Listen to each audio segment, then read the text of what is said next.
Bueno, ¿qué tal? Buenas tardes. Estamos aquí en la revista Animula, en la sección dedicada a COVID y pandemias, y hoy vamos a entrevistar a Andrés Zornitzer. Él ha publicado recientemente un libro dedicado al dilema de la carne, un libro bastante voluminoso, analizando muchos aspectos de la cuestión de la carne, también un libro sobre teología animal.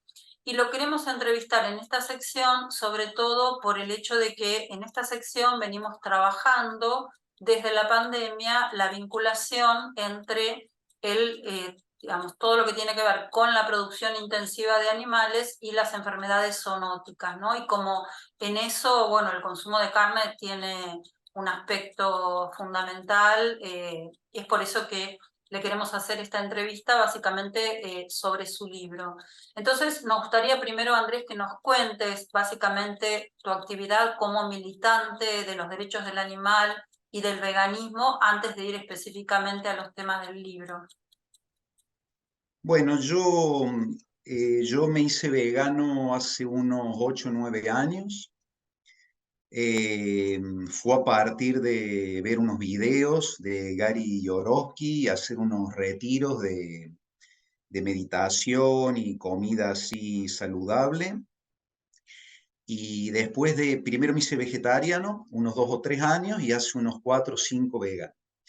Y después de 2 años me di cuenta que no alcanzaba como con no consumir ningún tipo de actividad o financiar que venga derivada de los animales, sino que empecé a activar. Así que busqué en Córdoba qué fundaciones había y estuve activando en la calle en un par de fundaciones. Y llegó un momento en que sentí la curiosidad de unir mi profesión con el activismo, entonces estuve investigando mucho los mecanismos de defensa que utiliza la industria para facilitar, para que el consumidor no concientice por lo que está pagando, y los mecanismos sobre todo de defensa internos, ¿no? Psicológicos, que los consumidores de animales en general en forma inconsciente utilizan. Por eso el libro. Ahí desarrollas básicamente el eje de tu libro, tanto en el dilema de la carne como en teología animal, que es esta cuestión de la disonancia cognitiva o la disociación, también se podría decir cognitiva. ¿Nos podrías explicar un poco qué es y en qué sentido la tomás en relación a la cuestión de la carne, el consumo de carne? ¿Cómo no? Eh, el libro se llama El dilema de la carne. El dilema de la carne o la paradoja de la carne o el caso de la carne consiste en que la mayoría de las personas se define amante de los animales, se define en contra de que sufran y se define incapaz de dañarlos por mano propia. Sin embargo, en general las personas tienen toda su vida montada sobre la explotación animal, o sea, financian todo el tiempo que sufran, que sean criados en las peores condiciones y que mueran. Y el dilema de la carne es que ninguna de las personas se plantea que esto es una incoherencia o una contradicción. Entonces, investigando un poquito este tema, eh, antes de entrar en un mecanismo típicamente humano, que es la disonancia cognitiva, tenemos que hablar de disociación. Disociación es que las personas tienen un trato diferente con los animales entre sí, es decir, algunos son considerados familia y les reconocen capacidad de sentir, de demostrar, de sufrir, de expresar emociones, y otras son considerados como comida, por lo cual tienen que ser cosificados. El ejemplo más claro de la disociación es que nosotros nos horrorizamos porque en ciertas aldeas rurales de China, por ejemplo, y de Corea comen perros. Entonces para nosotros son salvajes, son primitivos, y nosotros no tenemos ningún problema con comer vacas, cerdos, pollos y eso. La principal estudiosa de la disociación es la doctora en psicología Melanie Joy. Ella descubrió que nosotros nos horrorizamos de la gente que come perro, porque cuando la gente come perro, une lo que está comiendo con las imágenes del perro, porque a los perros son familiares, los ven en la calle, se relacionan, ven cómo se tiran al agua, juegan con sus hijos, entonces no entienden cómo pueden comer un animal tan parecido a nosotros. En cambio, la industria hace de todo para que cuando nosotros comemos vacas o ternera o cerdo, nosotros no conectemos con el animal entero del cual proviene. Es decir, nosotros vemos inocente comida y no el animal. Y eso no es casual, ¿no? Eso, la industria tiene mecanismos de defensa para que nosotros no conectemos la carne con el animal. En psicología se dice, nos privan de la experiencia, entre comillas, de que las terneras, las vacas, los cerdos son como perros, o sea, tienen la misma capacidad de sentir y de relacionarse. Y eso sucede porque los criaderos y los mataderos están ocultos a nuestra vista y porque en la cría industrial nosotros los privamos a los animales de todas esas conductas.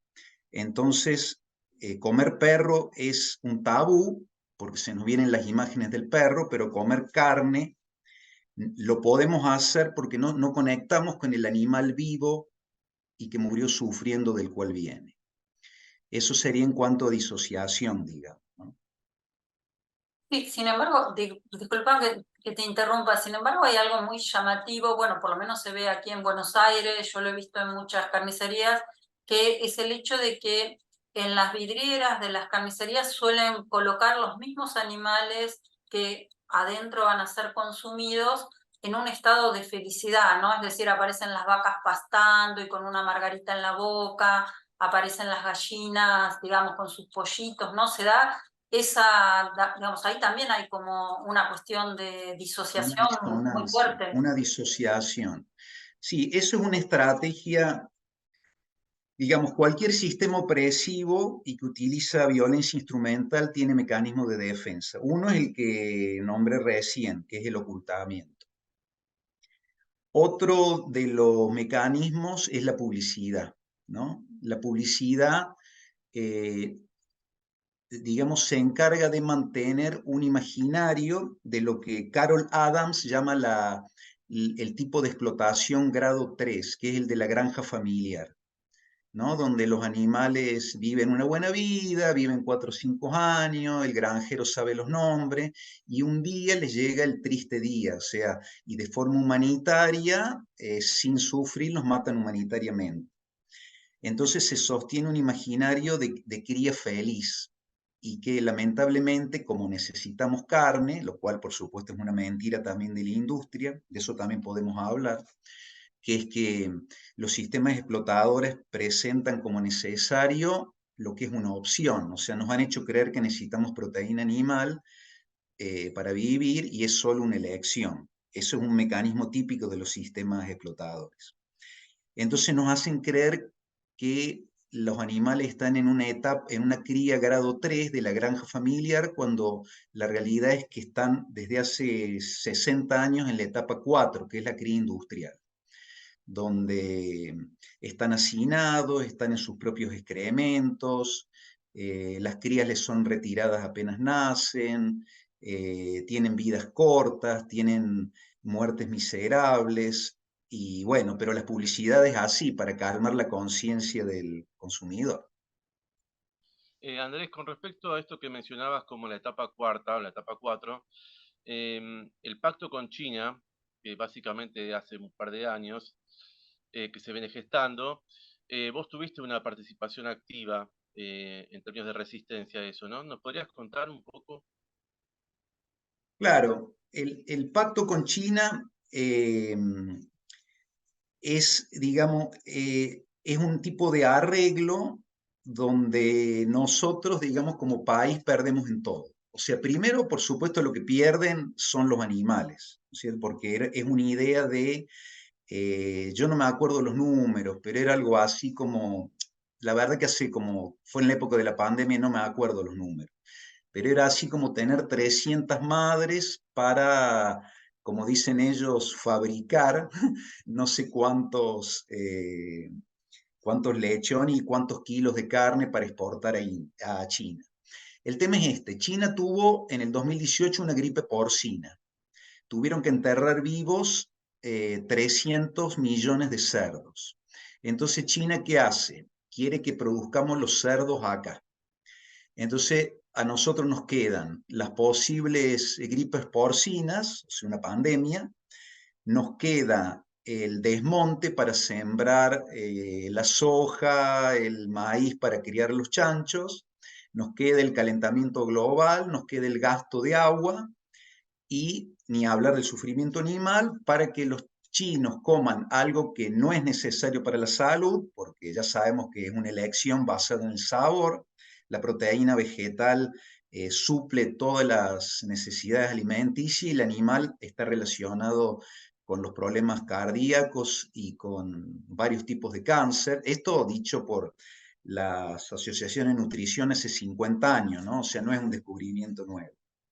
Entonces ellos por un gusto artificial se quedan con la carne, nosotros nos quedamos con el sufrimiento animal, con el sufrimiento de los trabajadores de la industria, porque a los veganos nos acusan que saboteamos puestos de trabajo y hay estudios sobre el estrés, los niveles de alcoholismo y de violencia que tienen los trabajadores de la industria, para juntar unos dólares que encima se van a destinar a pagar deuda.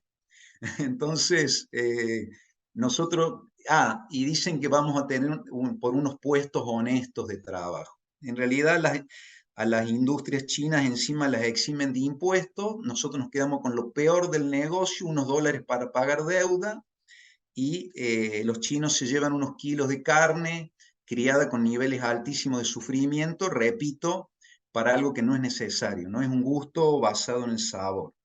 Entonces, por suerte hubo resistencia y por suerte hasta ahora se ha frenado el acuerdo. Hay varias disonancias que vas analizando en torno al consumo de carne. Una de esas disonancias es la que señala que el sacrificio de los animales es humanitario, los animales no sufren, ¿no? Nos gustaría que hablaras un poco de eso y también, digamos, después en otra parte del libro vas analizando diversas cuestiones que tienen que ver, digamos, con la problemática animal y haces la distinción entre la respuesta que darían los abolicionistas, los pragmatistas, ¿no? Que ahí creo que incluye tanto a utilitaristas como a bienestaristas. Bueno, y esta pregunta claramente sí está relacionada con el bienestarismo animal, ¿no? Entonces, ¿podrías comentarnos un poco sobre esa disonancia? Sí, a mí me gustaría, antes de hablar sobre las disonancias, si me permitís hacer como así en 2 minutos, como la definición de disonancia y lo que los antropólogos y culturales señalan como el momento de la disonancia, la aparición. Los estudios, sobre todo del biólogo Maturana, dicen que algo pasó en la domesticación animal. Es decir, en el paso de la caza a la domesticación sucedió algo en el cerebro humano, sobre todo del varón, y que se mantiene hasta la actualidad.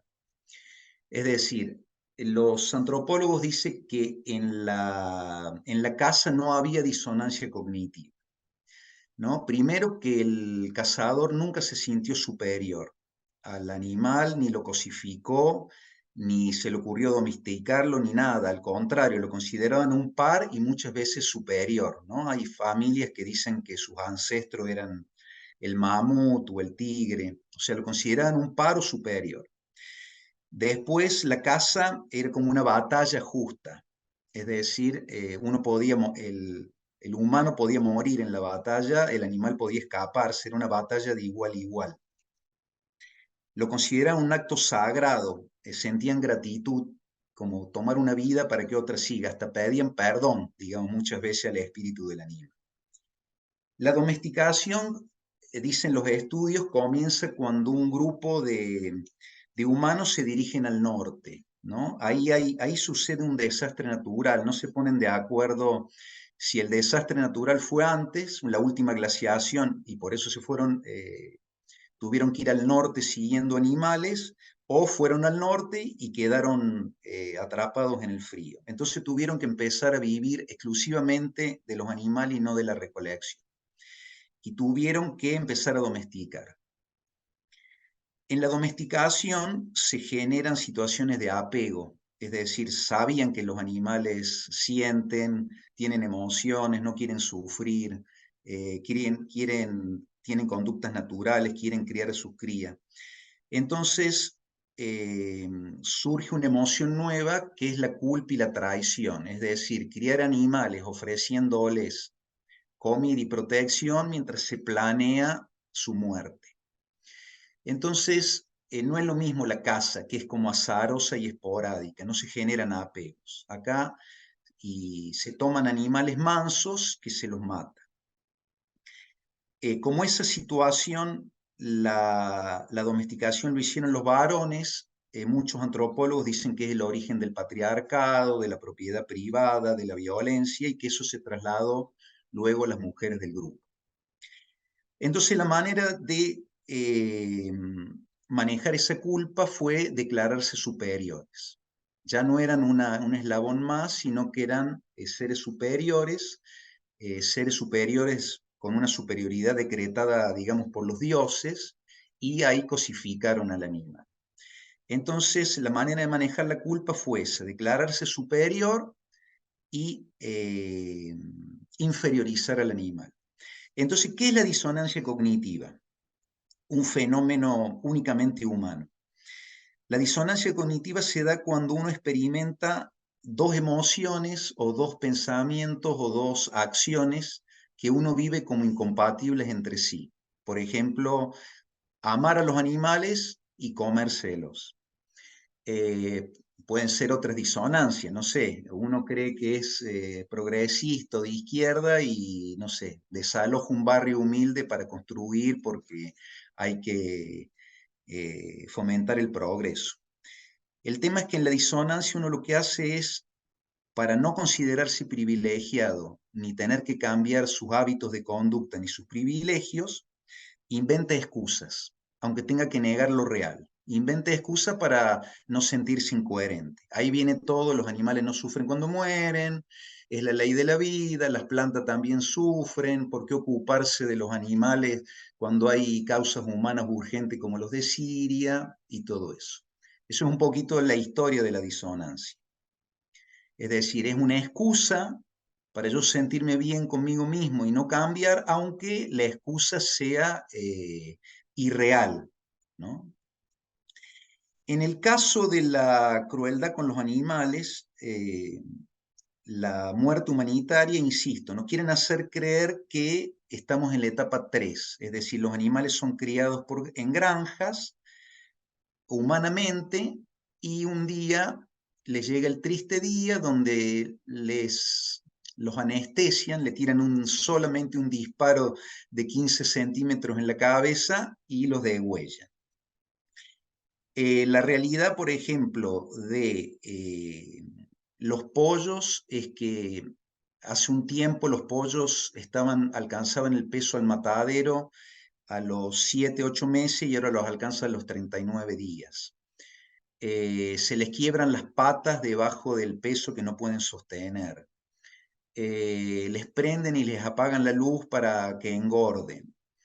A los 39 días los meten en cajones donde los llevan 1 o 2 días sin agua y sin alimento, y en el matadero los cuelgan patas para abajo, les dan un baño con una electricidad baja para tontarlos y una guillotina eléctrica les corta el cuello, de los cuales el 30% no muere, hay que rematarlos a cuchillo. Y muchos llegan conscientes al tanque descaldado, o sea, los meten vivos en agua hirviendo. Esa sería la famosa matanza humanitaria de los pollos. Las gallinas, otra cosa en la industria del huevo, esto casi ni está en los documentales, pero no se sabe. El pollito macho el pollito macho no sirve ni para poner huevos ni para la industria de la carne, entonces es asesinado el primer día. Los pasan por una moledora de cereal vivo apenas nace. Y a la gallina, como están encerradas en jaulas de 60 por 60 de A5, por el estrés se lastiman por los picos, entonces con una sierra eléctrica le laceran los picos para que no se agredan por el estrés. En su vida van a poder extender sus alas y al año, cuando cese la edad productiva, van a parar al matadero. Así podemos seguir con todo. En la industria del tambo, el ternero macho le es retirado a los 30 días, perdón, le es retirado apenas nace y asesinado a los 30 días, y la hembra es criada para que tenga una vida de 1 año y medio enchufada a máquinas que le generan infecciones, mastitis y demás problemas de salud. O sea que la granja industrial, la crianza y matanza humanitaria, por supuesto que no existe. Y para cerrar esto, Gary Yourofsky dice que supongamos que los crían en una granja familiar grado 3, digamos. ¿Desde cuándo marcar un animal o cortarle las orejas o colgarle rótulos desde acá y matarlo al año y 3 meses, pudiendo vivir 20 años, metiéndole un tornillo de 15 centímetros en la cabeza y después degollarlo, no se considera lo suficientemente cruel? Él dice, no se puede unir humanitario a matanza. Sería como, como no se puede hablar de, en términos antropocéntricos humanos, no se puede hablar de violación humanitaria, de robo humanitario, no se puede hablar de holocausto humanitario, ¿no? Entonces, no se puede unir humanitario al acto de matar. Y bueno, son disonancias cognitivas que están destinadas a calmar la conciencia del consumidor. Quería preguntarte con respecto a esto, que aparece la cuestión de la crueldad. Em, una de las cosas que siempre se dice cuando se acepta la crueldad del humano, bueno, la naturaleza también es cruel, los animales también son crueles. De alguna manera les toca esto, digamos. ¿Cómo plantear la cuestión de la crueldad con respecto a estas disociaciones, o lo que Freud también llamaba megalomanía humana, ¿no? Exactamente. La megalomanía humana o el antropocentrismo, ¿no? Esta idea de que somos superiores de esta manera, legitimando la crueldad, porque uno podría decir, en espiritualidad, supuestamente la joya de la creación, ¿no? La cima, el humano, si es superior, podría ser un cuidador de la creación. Si somos superiores, podríamos distinguir, diferenciar el bien del mal, podríamos cuidar de los vulnerables si somos superiores. Y podemos elegir evolucionar hacia opciones menos crueles. Pero nosotros, en vez de elegir ser superior para armar un mundo mejor para el humano y los animales, somos como dioses vikingos demandantes de sacrificios, o legitimando la teoría darwiniana de la supervivencia del más fuerte. En relación a la ley de la vida, también el activista Gary Yourofsky habla mucho de esto. Él dice que la historia de la ley de la vida, para justificar, siempre justifica el punto de vista del opresor. Que si uno ve en la naturaleza la historia de la justificación de la ley de la vida, el depredador agarra siempre al viejo, al cachorro o al débil, al enfermo, ¿no? Entonces, que un león contra un ciervo sano lo puede llegar a agarrar 1 cada 30 intentos. Agarra al viejo, al cachorro o al débil. Selección natural se llama, ¿no es cierto? Por ejemplo, nosotros en el tema de la discapacidad, los leones, cuando sale un león, dice Gary Yourofsky, cuando sale un león con alguna discapacidad, la madre no solo lo mata, lo deja morir de hambre o lo mata y se lo come. Nosotros, una artista discapacitada, vegana, Sunaura Taylor, dice, si la excusa de la ley de la vida, dice, yo y muchos de mis amigos discapacitados no estaríamos en el mundo. Por suerte, el humano pudo evolucionar para que nosotros vivamos y tengamos una calidad de vida de acuerdo a nuestras capacidades. Después, Gary dice, por ejemplo, que basta, en la ecuación de la ley de la vida, basta meter un tercero para que se disuelva. Milan Kundera dice lo mismo. Dice, si vienen, por ejemplo, unos extraterrestres más inteligentes, con más tecnología, nos esclavizan y nos quieren comer. Ahí se acaba la ley de la vida. O sea, la ley de la vida es justificada mientras vos sos el opresor. Si viene un extraterrestre inteligente y te mete la parrilla, vos no vas a decir, está bien, es la ley de la vida, que me coman. Te vas a defender, vas a luchar, vas a decir que la ley de la vida es injusta y vas a querer que un extraterrestre active en favor de los derechos de los humanos que están en la parrilla. Y bueno, y lo último, medio gracioso, decir que comemos animales como justificación de la ley de la vida, diciendo que nuestros antepasados eran cazadores, sería lo mismo que decir que nos podemos comer a nuestra suegra, argumentando que en algún momento de nuestra historia hubo caníbales. Pero son todos argumentos disonantes cognitivos. Lo cierto es que nosotros no necesitamos carne, ni leche, ni ningún alimento animal, ni para comida, ni para divertirnos, ni para vestirnos. Podemos evolucionar hacia elecciones éticas y, bueno, nos justificamos equiparándonos con los leones.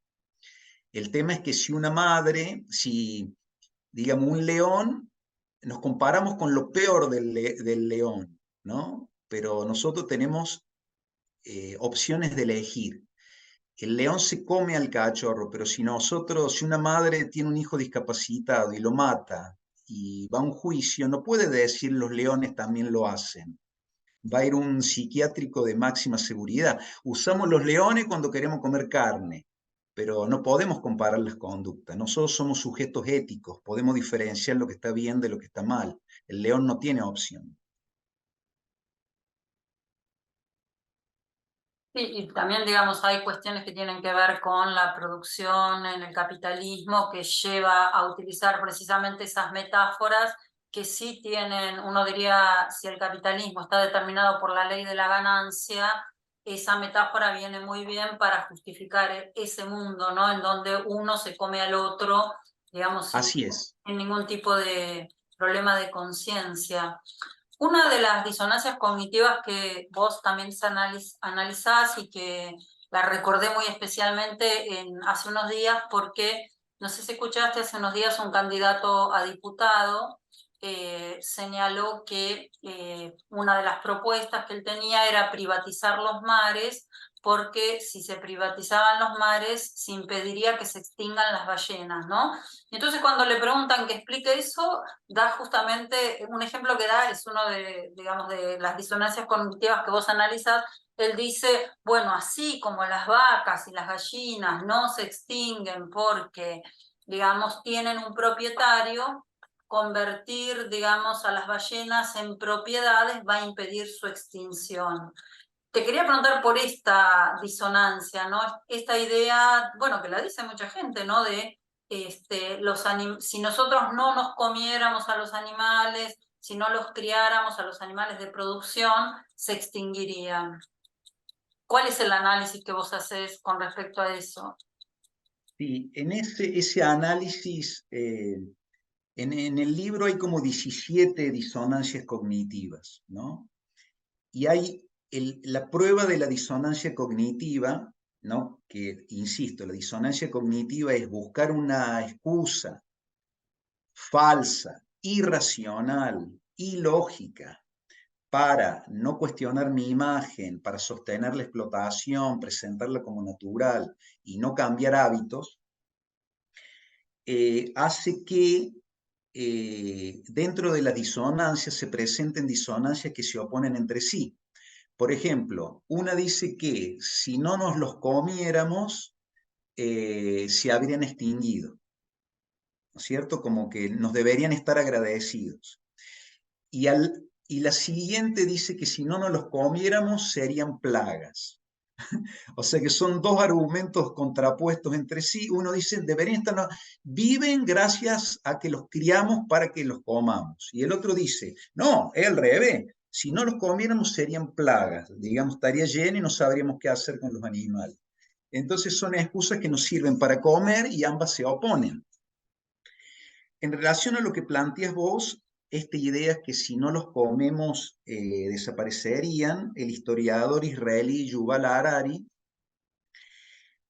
plantea que hay una relación inversamente proporcional entre la cantidad de copias de ADN de una especie y el índice de felicidad.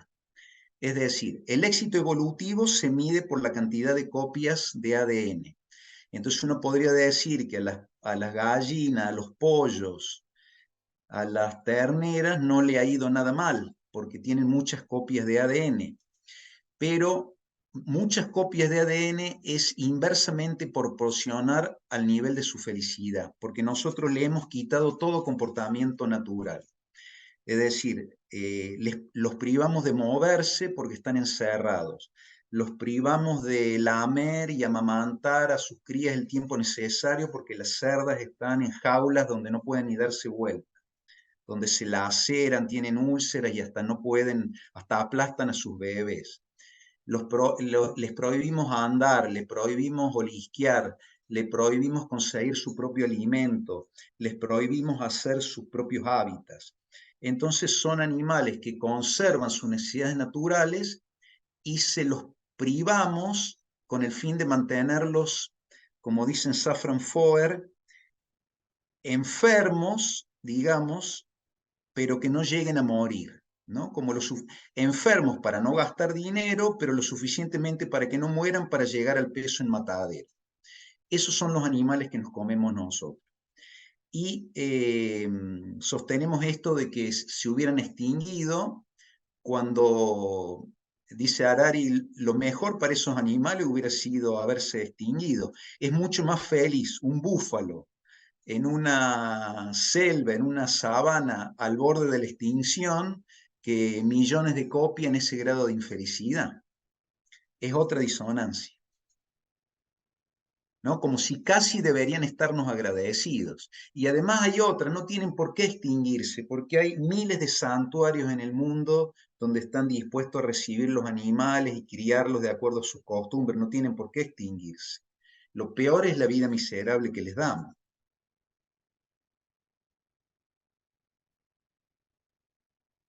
Vos haces referencia, bueno, a las costumbres argentinas, digamos, y todo lo que significa dentro del contexto de nuestra identidad nacional, el consumo cárnico y demás, pero haces alusión a un héroe vegano poco conocido, Astorga. ¿Podrías contar un poco esa historia? Que bueno, yo por lo menos no la conocía. ¿Podrías relatarlo? Yo tampoco. Compré el libro por otras cosas y me enteré que tenemos un héroe, tenemos un Pitágoras argentino. No me acuerdo los años, fines del 1800. Es un militar. Astorga combatió en la batalla de los indios Ranqueles.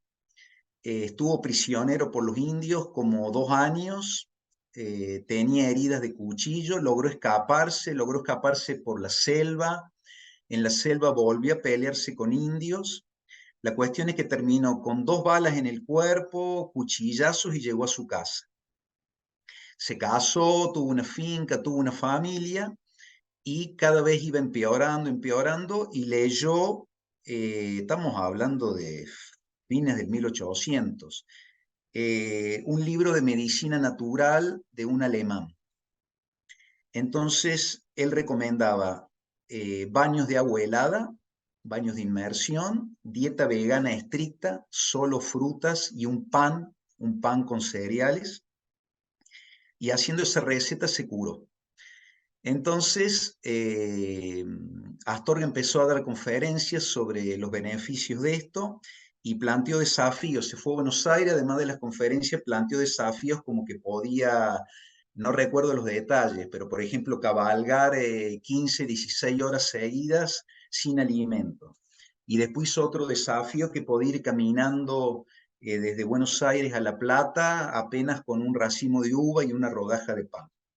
Y bueno, pudo hacer perfectamente todos esos desafíos, hasta vino a verlo un ministro de Defensa de Estados Unidos, que se interesó por esta dieta tan barata y que brindaba tanta energía como para ver si la podía trasladar a los marines de Estados Unidos.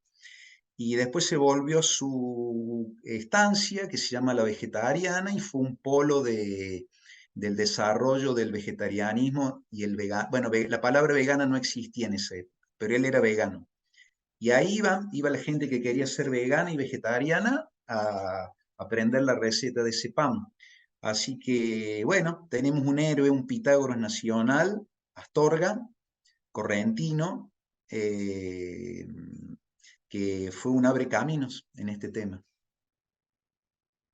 Claro, en ese caso sería, digamos, un vegano avant la lettre, pero un vegano que, digamos, plantea las cuestiones desde el punto de vista de la salud, no en relación a la cuestión de los derechos de los animales, ¿verdad? Porque no hay ninguna No, referencia a ese tema. él está bien, está buena la pregunta. Él lo plantea, aparentemente lo plantea en relación a la salud, que los veganos sabemos que las cuestiones de salud y de medio ambiente o de evitación de pandemia sería como un beneficio secundario, ¿no? Lo importante son los derechos animales que sienten y que no tenemos como especie el derecho a explotarlos.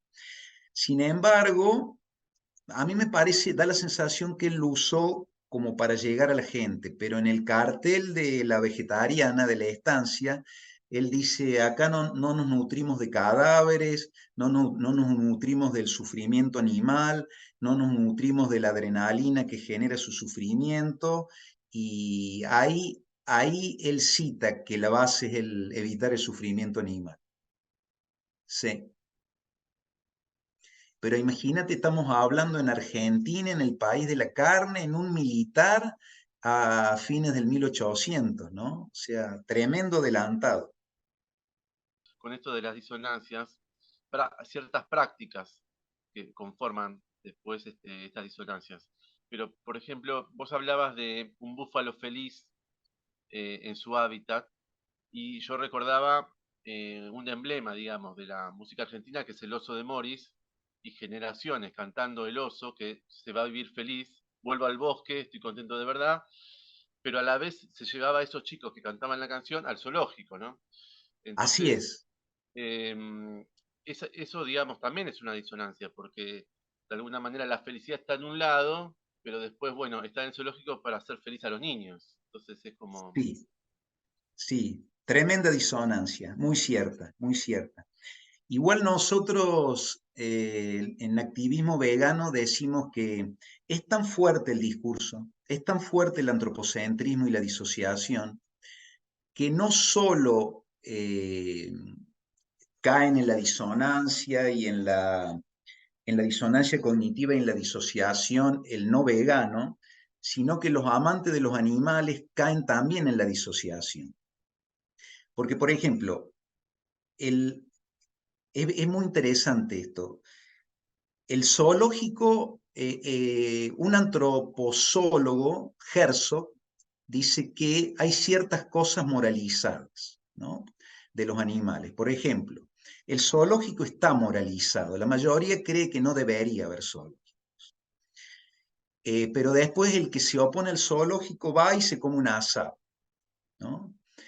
O cuando en la entrega de los Martín Fierro entran las actrices con animales con abrigos de piel, las abuchean y le tiran huevos. Y después van en su casa y comen jamón, ¿no? Estamos hablando de los... o por ejemplo, ahora hubo muchos incendios en Córdoba, ¿no? Y muchos bomberos y voluntaristas salvan zorros, liebres, caballos, salvan terneros, los curan, los salvan y los curan, y a la noche festejan con un asado de ternero. No ese que salvaron, porque eso vieron que es como nosotros, otro ternero. Entonces, la disociación alcanza hasta los amantes de los animales, ¿me entiende? Entonces, es impresionante. Por ejemplo, los ecologistas. Los ecologistas hacen una marcha contra el desmonte y juntan 50.000 personas, ¿no? Porque la ecología está moralizada. Todos estamos de acuerdo en que hay que cuidar el planeta y lo que hay que dejar a nuestros hijos. Pero la explotación animal, hemos pasado, digamos, de moralizar las causas humanas a las causas de la tierra. Pero la explotación animal se ha moralizado en ciertas cosas, el uso de pieles, el zoológico, los acuarios, se ha moralizado, pero no en relación a la comida, porque todavía está el paradigma, por supuesto falso, que se presenta como necesario lo que es una opción, ¿no? Necesitamos proteína animal. Es un mito para sostener la explotación. Si los propios, si los propios amantes de los animales y proteccionistas caemos en la disonancia, ¿qué queda para los que no les interesa el tema? Ah, y te decía esto, los ecologistas hacen una marcha en contra del desmonte y juntan 50.000 personas. Y a la noche festejan con un asado, que justamente la ganadería es la que más deforestación genera, y no lo viven como incongruencia. Y cuando vos se lo planteas, te dicen, no, bueno, entran en disonancia. Nos referimos a la cría industrial, esa nos oponemos, pero a la de granja no, como si matarlos eh, humanitariamente estuviera bien, y como si hubiera animales, en la actualidad hubiera animales de granja, cuando el 99 son de cría industrial, y no hay forma que perciban la contradicción.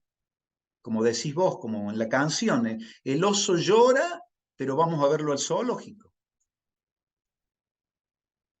Claro, sí, esa, digamos, esa cuestión de la falta de conexión entre las problemáticas para nosotros es muy importante, digamos, en esta sección, porque justamente nosotros trabajamos en la línea de Rob Wallace, que señala de qué manera los circuitos del capital van estableciendo un vínculo entre, digamos, la deforestación, lo que significan los monocultivos, el uso de agrotóxicos, el hecho de expulsar de sus lugares habituales a comunidades, digamos, de pueblos originarios o, bueno, de aldeanos que vivían en esas zonas, y todo esto Así va es. produciendo el circuito de la producción intensiva de animales, el hecho de la transmisión de enfermedades por los animales que son expulsados de esos bosques, digamos. Así es. Ver toda esa conexión significaría de alguna manera que es hora ya de que las luchas, que pensamos las luchas feministas, las luchas ecologistas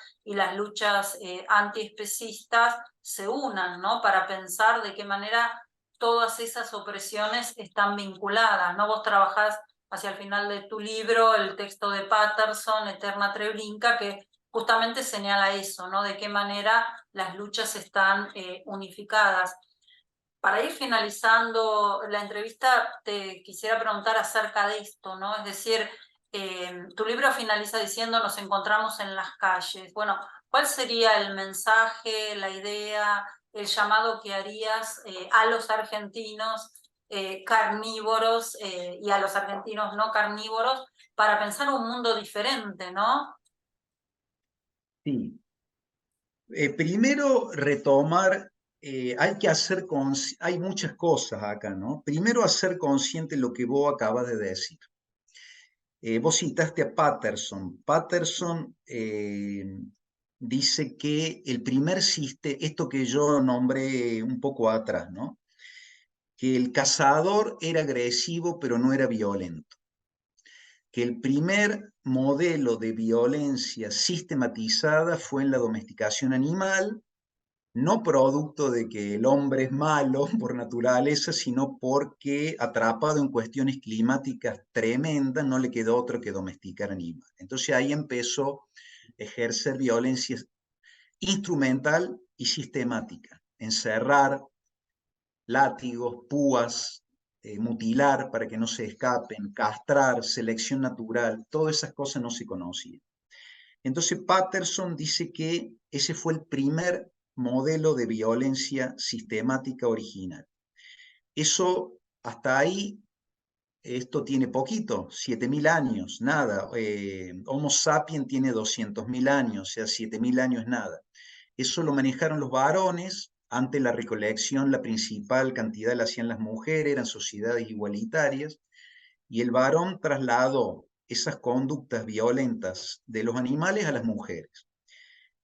y de las mujeres, naciendo el patriarcado, y de las mujeres a otros pueblos a los que fueron esclavizando. Entonces la idea es entender este modelo original y que se ve en la violencia interconectada entre los ecologistas, las feministas, los pueblos originarios, el capitalismo, las corporaciones, todo esto que vos nombras. Por eso el lema de la feminista es ni opresivas, ni oprimidas, ni opresoras, ¿no? O sea, es como paradójico, por no decir contradictorio, defender una opresión mientras uno participa activamente de otra. Entonces, unirnos.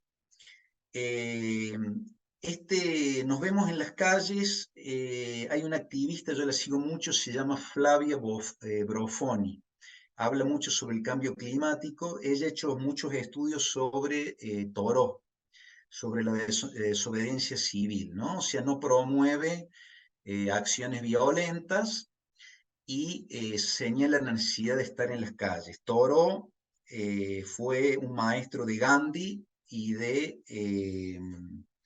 se me fue, que luchaba en contra del racismo, que terminó asesinado, Luther King. Fue maestro de ellos dos. Entonces proponía marchas no violentas. Y los cálculos dicen que si un 3% de la población sale a la calle, ya los gobiernos tienen que tomar medidas. Esto en un municipio, en una ciudad, en un país, a nivel mundial. Entonces, si nosotros, todos estos grupos, logramos darnos cuenta que la base es la misma y un 3% se moviliza, por ejemplo, en Córdoba somos 4 millones de habitantes.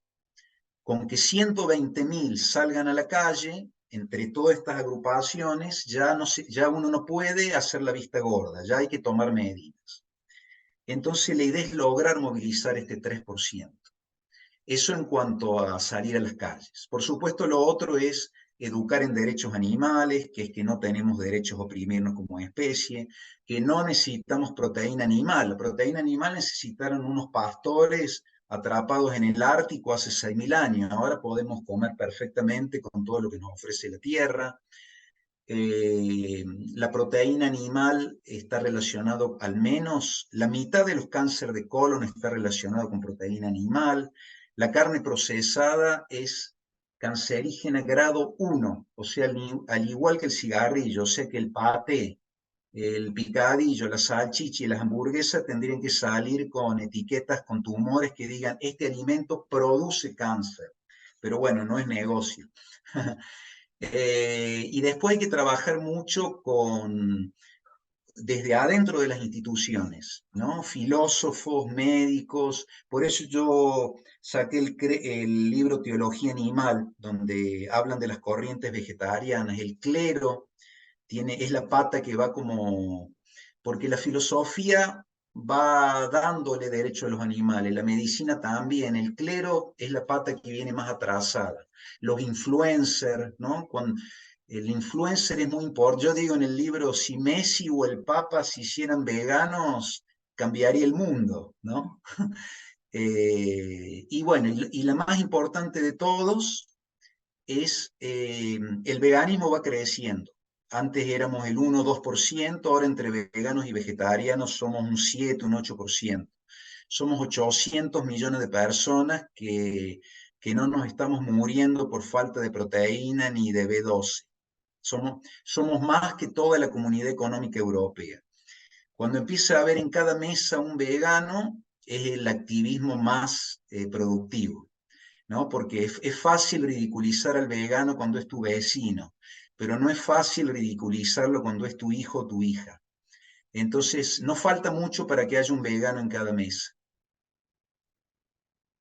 Bueno, Andrés, te agradecemos mucho el haber participado con nosotros en esta entrevista y bueno, esperamos seguir en contacto, ¿no? Sí, por favor. Muchas gracias por el espacio.